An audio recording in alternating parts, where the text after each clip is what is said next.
Okay, here we go. It says determine the equation of the line that passes through -3, 6, and 5, 12. A couple different approaches we could take to this problem. We could certainly get out a piece of graph paper and plot up these two ordered pairs and make the line through them, and then go about finding the slope and the y-intercept using the graph. We're going to go a different way. We're going to use the 2-point formula as well as solving an equation here to figure out the y-intercept.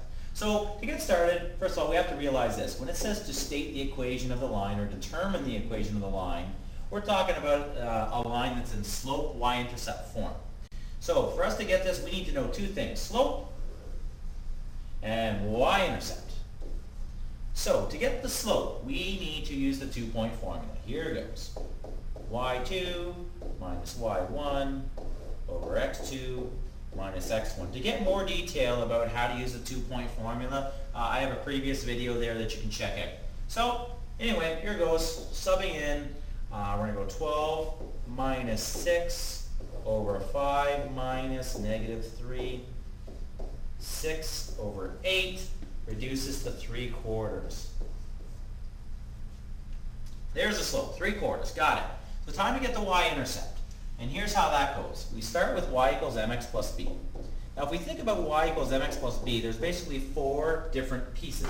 There's the slope, the y-intercept, the x, the y. Just like anything else in math, if we know 3 out of those 4 pieces, we can figure out the missing piece. Well, what is the piece that we don't know? We don't know b. So we know that's what we're trying to figure out, b, which means we must know the other 3 things. Well, we just figured out slope, right? We figured out slope. Here it is. We're going to use it. Now, it's going to be way more convenient to use the decimal form. So what's 3/4 as a decimal? 0.75. Now, what are we going to plug in for x and y? Well, we're going to use one of the ordered pairs that were given to us. It doesn't matter which ordered pair we use. We just want to pick the one that we think is going to be easier to use. Well, I'm looking at this thing and it's got positive numbers, so we're going to use that one because it's got positive numbers.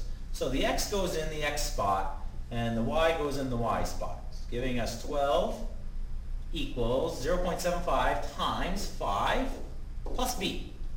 This is an equation and we can solve it for b. Here goes. 12 equals, well, let's just see here. I need a calculator. My mental math skills are not as good as some others, so I have no problem admitting defeat and just grabbing a calculator. So 3.75, all right, plus b.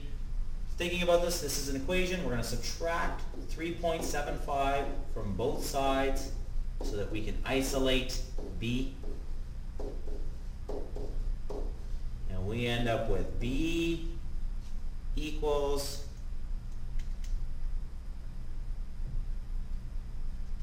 12 minus 3.75, 8.25.